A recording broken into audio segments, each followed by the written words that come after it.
Hello student, today we are going to start our new topic implicit functions in the differentiation. So let us start. मैं आपको पहले थोड़ा सा बता दूं कि इसके अंदर हम लोग करते क्या हैं. अभी तक आप लोग डिफरेंशिएशन करते हुए आए हैं और वो जो डिफरेंशिएशन होता था वो केवल एक वेरिएबल के लिए होता था. मतलब हम लोग y इक्वल टू हमें कोई फंक्शन दिया जाता था जो कि x के फॉर्म में होता था. हम लोग y को डिफरेंशिएट करते थे विथ रिस्पेक्ट टू x.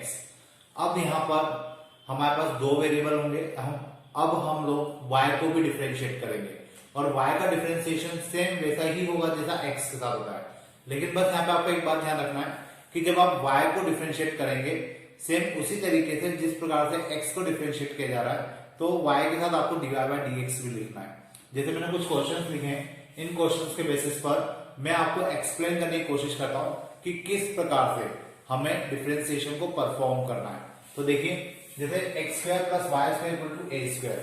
अब अभी तक हमें जो फंक्शंस गिवन होते थे उन फंक्शंस में y सिंगल y होता था और इक्वल टू में कोई x का फंक्शन होता था. लेकिन अब हमें जो क्वेश्चंस मिलेंगे उन क्वेश्चंस में आप यहाँ पे देख सकते हैं y स्क्वायर है, यहाँ पे y के साथ साइन y भी है, मतलब हमें इसको डिफरेंशिएट करना है.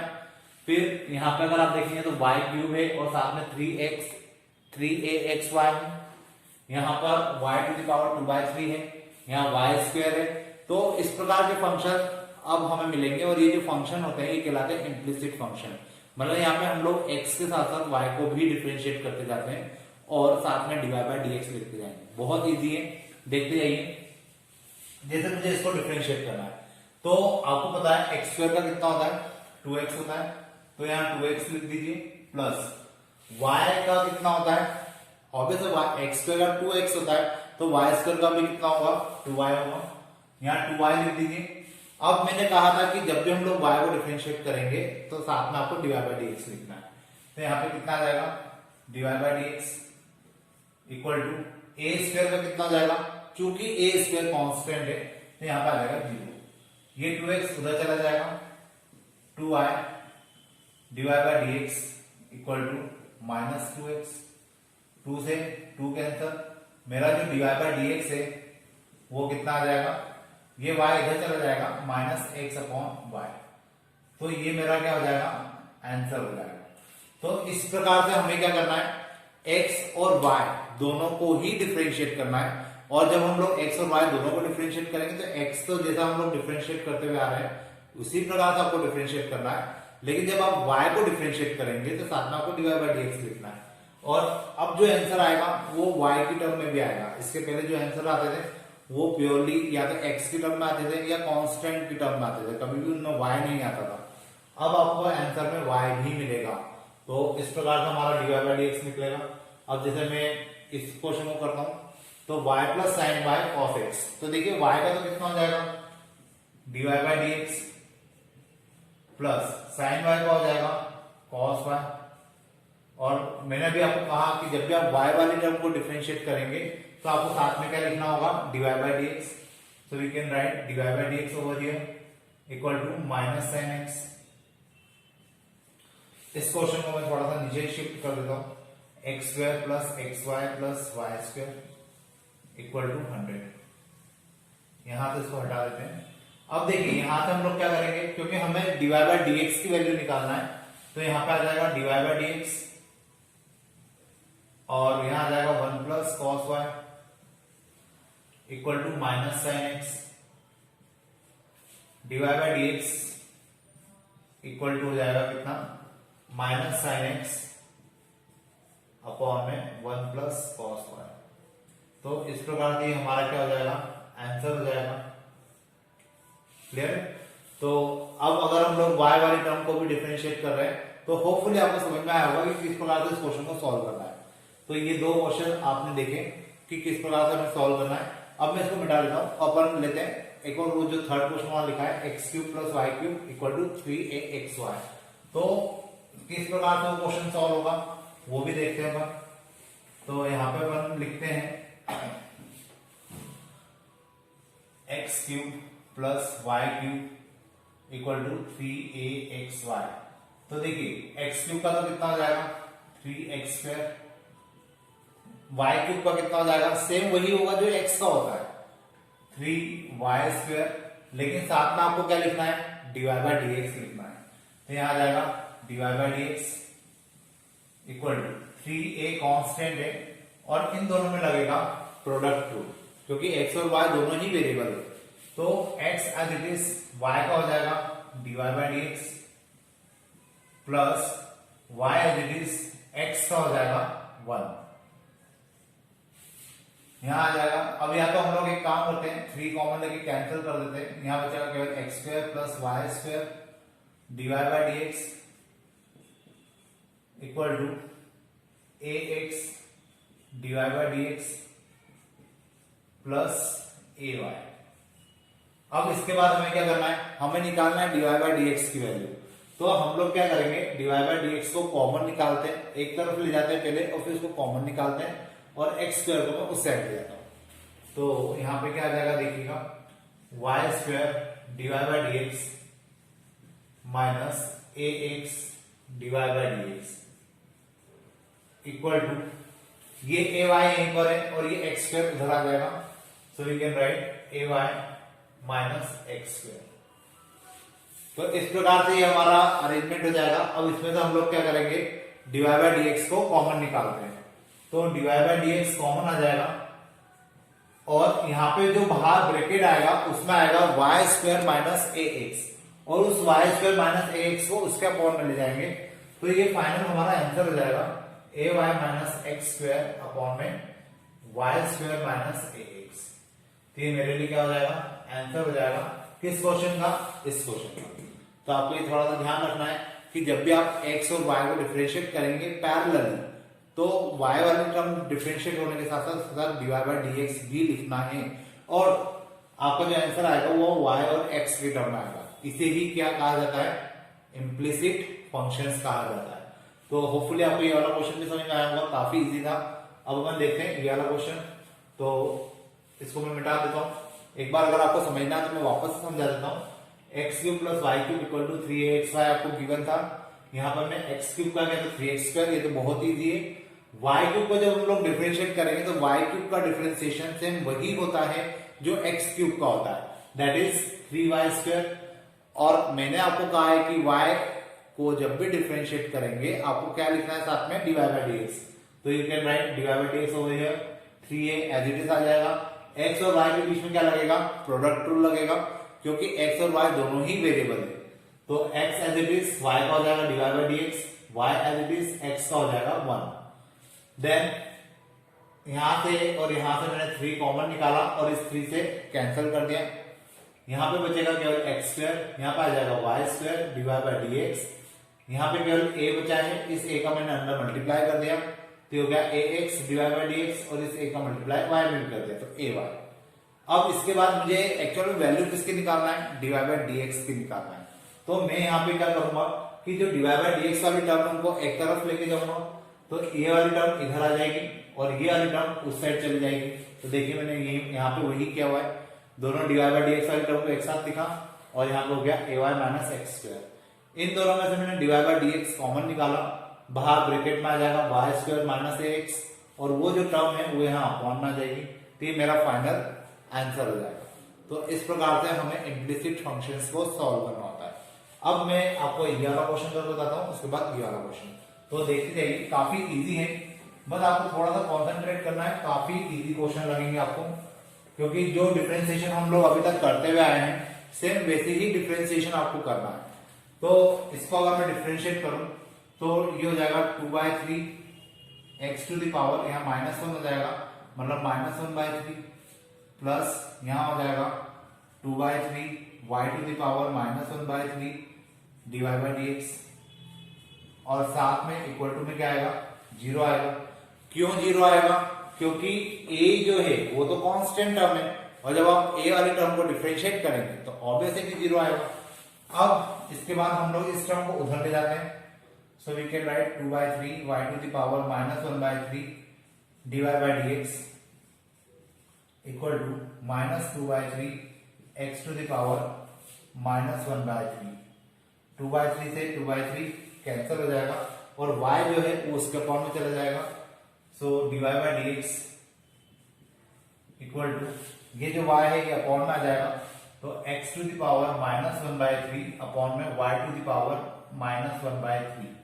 अब देखिए इनकी पावर नेगेटिव है, इनकी पावर को पॉजिटिव बनाने के लिए मुझे इनको ऊपर नीचे करना पड़ेगा, तो यहाँ आ जाएगा कितना dy/dx। ये जो y है ये ऊपर चला जाएगा y अपॉन x और इसकी होल पावर हो जाएगी 1/3।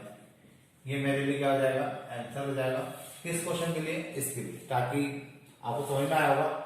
x को एज इट इज किया, y को भी हमने एज इट इज डिफरेंशिएट किया, तो यहाँ पे -1/3 आ जाएगा और इसके साथ हमने dy/dx लिखा और फाइनली हमने क्या किया फिर dy/dx की वैल्यू को निकाला। तो उस प्रकार से हमारा ये आंसर आ जाएगा। अब उसके बाद एक क्वेश्चन बचा है, तो मैं इसको भी आपको बता देता हूँ कि किस प्रकार से करना है, क्योंकि है काफी इजी, आपको बस थोड़ी सी अप्रोच लगाना है, क्वेश्चन बहुत इजी तरीके से हो जाएंगे। अब देखिए इसको डिफरेंशिएट करेंगे तो x स्क्वायर का कितना होगा, ये हो जाएगा 2x, इसमें लगेगा प्रोडक्ट रूल, तो x as it is y का हो जाएगा dy/dx plus y as it is x का हो जाएगा 1 प्लस y स्क्वायर का हो जाएगा 2y dy/dx इक्वल टू 0, क्योंकि 100 कांस्टेंट टर्म है और कांस्टेंट का आप डिफरेंशिएट करेंगे तो 0 आ जाएगा। उसके बाद 2x प्लस x dy/dx हमने ब्रैकेट ओपन किया plus y plus 2y dy/dx। अब यहां पे क्या होने वाला है, ये 2x और ये y उधर जाके माइनस हो जाएगा और इसमें से dy/dx को हम लोग कॉमन निकाल लेंगे, तो यहां पे आ जाएगा x plus 2y dy/dx equal to, ये 2x और ये y उस साइड चला गया तो ये नेगेटिव हो जाएगा 2x प्लस y। अब इसको हम लोग वहां ले जाते हैं, तो dy/dx मेरी फाइनल वैल्यू हो जाएगी equal to -2x plus y upon x plus 2y। ये मेरे लिए क्या हो जाएगा आंसर हो जाएगा इम्प्लिसिट फंक्शन का, जो कि मुझे गिवन था x² plus xy plus y² equal to 100। तो आपने 4 या 5 क्वेश्चन देखे, होपफुली आपको बहुत इजीली समझ में आए होंगे। अब अपन करते हैं थोड़े से इसी के अपग्रेडेड क्वेश्चंस, जो इसी टाइप के हैं लेकिन थोड़े से इससे टिपिकल आपको लग सकते हैं, लेकिन आप प्रैक्टिस करेंगे तो आपके लिए सिंपल हो जाएंगे। तो अपन अब देखते हैं नेक्स्ट क्वेश्चन। देखिए जो नेक्स्ट क्वेश्चन है उस क्वेश्चन में हमें क्या करना है, 10x plus y plus 10x minus y equal to 1 हमें गिवन है और हमें इसको डिफरेंशिएट करना है। तो 10 इसको हम लोग क्या मानेंगे x, फिर ये 10 इसको क्या मानेंगे हम लोग x, तो 10x प्लस 10x इसका मुझे डिफरेंशिएशन करना है और आपको पता है कि 10x का डिफरेंशिएशन क्या होता है, sec स्क्वायर x होता है। तो मैंने अगर इसको x माना तो 10x का क्या हो जाएगा, ये हो जाएगा sec square x plus y. लेकिन मैंने जिसको x माना है मुझे उसको फिर से डिफरेंशिएट करना होगा, तो x प्लस वाई का डिफरेंशिएशन क्या हो जाएगा, x का हो जाएगा 1 और y का हो जाएगा dy/dx प्लस इस 10x का डिफरेंशिएशन क्या होगा, sec square, so you can write sec square x minus y और x माइनस वाई को फिर से डिफरेंशिएट करेंगे तो हो जाएगा 1 माइनस dy/dx इक्वल टू 1 का हो जाएगा 0। तो इस प्रकार से हम लोग कर सकते हैं। फिर यहाँ पे हम लोग क्या करेंगे, हमें dy/dx निकालना है, तो आप लोग इसका जब अंदर मल्टीप्लाई करेंगे तो dy/dx को रखिए एक तरफ और जो बिना dy/dx वाले टर्म है उसको ले जाइए दूसरी साइड पे। तो ये कितना हो जाएगा, देखिए sec square x plus y plus sec square x plus y dy/dx। मैंने क्या किया, इसका मल्टीप्लाई इन दोनों में कर दिया, अब इसका मल्टीप्लाई इन दोनों में करते हैं, plus sec square x minus y minus sec square x minus y dy/dx equal to 0। अब dy/dx वाले टर्म को रखना है हमें एक साथ और इन दोनों टर्म को लेके जाना है उस साइड, या आप लोग dy/dx वाले टर्म को ले जाइए उस साइड। ये दोनों तो ऑलरेडी प्लस की ही है, तो हम लोग कोशिश करते हैं कि इसको यहीं पे रखा जाए।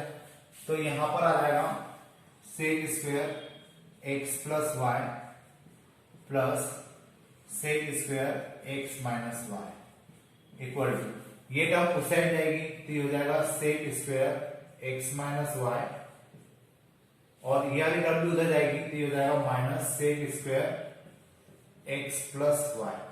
और इन दोनों में से मैंने, क्योंकि दोनों के साथ डीवाई बाई डी एक्स है, तो मैं डीवाई बाई डी एक्स को कॉमन ले लेता हूं, तो यहां आ जाएगा डीवाई बाई डी एक्स। अब फाइनली हम लोग क्या करेंगे, इसको इसके अपॉन में ले आते हैं।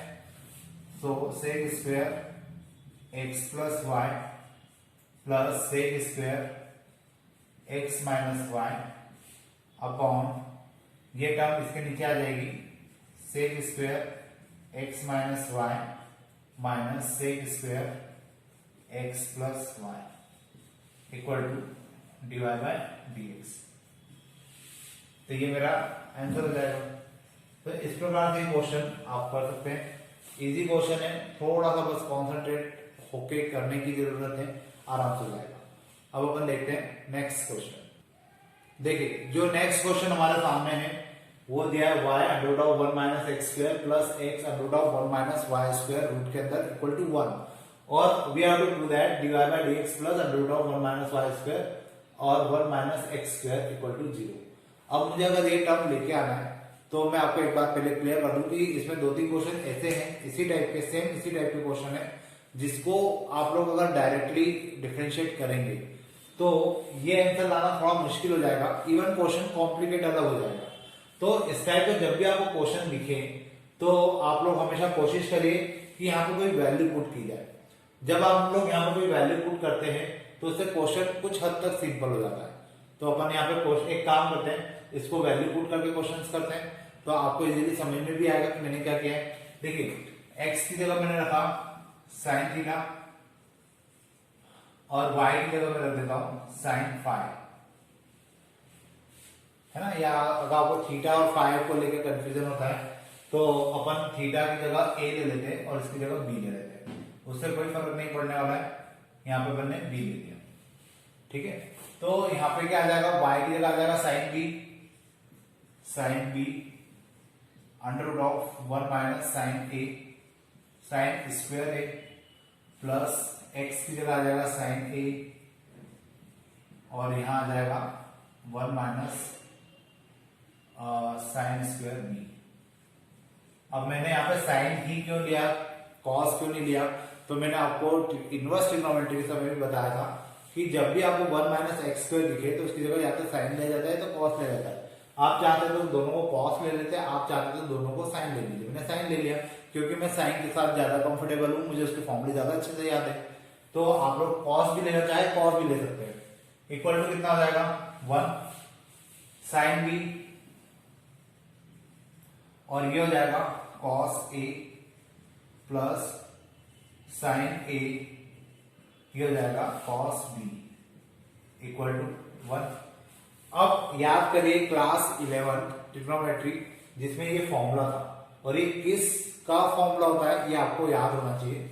ये होता है sine B plus cos A, sorry sine B cos A plus sine A cos B, मतलब ये फॉर्मूला कहलाएगा साइन ए प्लस बी का equal to 0, sorry equal to यहां पे अभी तो 1 चल ही रहा है, क्लियर है। फिर इस साइन को हम लोग उधर ले जाते हैं, so we get a plus B equal to sine inverse 1। अब मैं a और b की वैल्यू यहां से पुट कर देता हूं। a की वैल्यू कितनी आ जाएगी साइन इनवर्स x और b की वैल्यू कितनी आ जाएगी साइन इनवर्स y। तो यहाँ a की जगह आ जाएगा sine inverse x plus sine inverse y equal to sine inverse 1। Clear है इतना। अब यहां पर हम लोग जब इसको डिफरेंशिएट करेंगे, क्योंकि मुझे अल्टीमेटली करना क्या है, डिफरेंशिएशन करना है, तो जब मैं इसको डिफरेंशिएट करूंगा तो साइन इनवर्स x का हो जाएगा कितना 1 upon under root of 1 minus x square और y का हो जाएगा 1 upon under root of 1 minus y square dy by dx equal to. अब इक्वल टू में क्या आना चाहिए, तो किसी का दिमाग होगा कि 1 upon under root of 1 minus 1 का स्क्वायर, नहीं, क्योंकि साइन इनवर्स 1 क्या है कांस्टेंट टर्म है, तो ऑब्वियसली इसकी वैल्यू कितनी हो जाएगी 0 हो जाएगी। तो यहाँ पे हम लोग लिखेंगे 0 और इसको हम लोग ले जाएंगे उस side, So finally we get 1 minus y square dy by dx equal to minus 1 upon under root of 1 minus x square। तो इस प्रकार हमें क्या मिलेगा, ये वैल्यू आ जाएगी। अब इसको हम लोग उस साइड ले जाते हैं, तो ये हो जाएगा कितना, dy by dx equal to under root of 1 minus y square upon में under root of 1 minus x square, और आगे क्या आ जाएगा, माइनस का साइन। ठीक है, अब यहाँ पे माइनस का साइन आ गया क्योंकि माइनस का साइन ऑलरेडी था। अब इन दोनों को उठाकर अपन इधर ले आते हैं, तो dy by dx प्लस, और रूट में पूरे को लगा देता हूँ क्योंकि दोनों के सेपरेट रूट है, तो अगर दोनों का कंबाइंड रूट कर देंगे तो अच्छा रहेगा। तो ये कितना हो जाएगा, 1 माइनस वाई स्क्वायर अपॉन में 1 minus x square equal to 0। और मुझे शायद ये प्रूव करना था, तो देखिए क्वेश्चन पुट करने से या कोई वैल्यू हमने जैसे पुट की है तो उससे क्वेश्चन काफी इजी हो जाता है। तो आपको ये तरीका भी पता होना चाहिए कि वैल्यू को पुट करके भी हम लोग क्या कर सकते हैं, आंसर ला सकते हैं।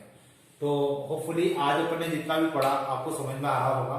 ये इम्प्लिसिट फंक्शंस कहलाते हैं, और ये 9E एक्सरसाइज चल रही है, तो इसकी आधी एक्सरसाइज ऑलमोस्ट हो चुकी है। आधी एक्सरसाइज जो है वो भी हमारा जो नेक्स्ट लेक्चर होगा उसमें आपको मतलब आधी एक्सरसाइज उसमें मिल जाएंगी, और उसके जो क्वेश्चंस बचे हैं वो भी आपको उसी एक्सरसाइज में मिल जाएंगे। तो शायद नेक्स्ट जो लेक्चर होगा उसमें ये वाली एक्सरसाइज कंप्लीट हो जाएगी, और इसके बाद फिर हम लोग दूसरे और जो आगे के डिफरेंशिएशन का पार्ट है उसको पढ़ेंगे। तो जितना आपका होता जा रहा है उसको पढ़ते जाइए, एग्जाम्पल्स करिए, क्योंकि मैंने अभी एग्जाम्पल्स नहीं करवाए। लाइव क्लासेस होती तो मैं आपको एग्जाम्पल्स भी करवाता, लेकिन अब बुक का अपना आपको भी पता है कि जो सिचुएशन है उसमें इतने सारे क्वेश्चन हो पाना मुश्किल है। तो आपकी जिम्मेदारी थोड़ी सी ज्यादा है कि आपको क्वेश्चंस यहाँ से समझना है, अपनी बुक से भी उठाना है क्वेश्चंस को करना है, और अगर कुछ प्रॉब्लम आती है तो डेफिनेटली आप मेरे साथ शेयर कीजिए, वो क्वेश्चंस मैं आपको बता दूंगा कि किस प्रकार से करना है, या आप लोग मुझे वो क्वेश्चन भेज सकते हैं तो मैं आपको उसका सॉल्यूशन करके या जैसा भी पॉसिबल होगा आपको मैं उसका सॉल्यूशन बता दूंगा। तो अब आप लोग की जिम्मेदारी थोड़ी बढ़ गई है, तो आप लोग पढ़ना स्टार्ट करिए, और आज के लिए अपन इतने ही रखते हैं। अब अपन नेक्स्ट लेक्चर में मिलेंगे इसी के आगे के क्वेश्चन के साथ। Thank you.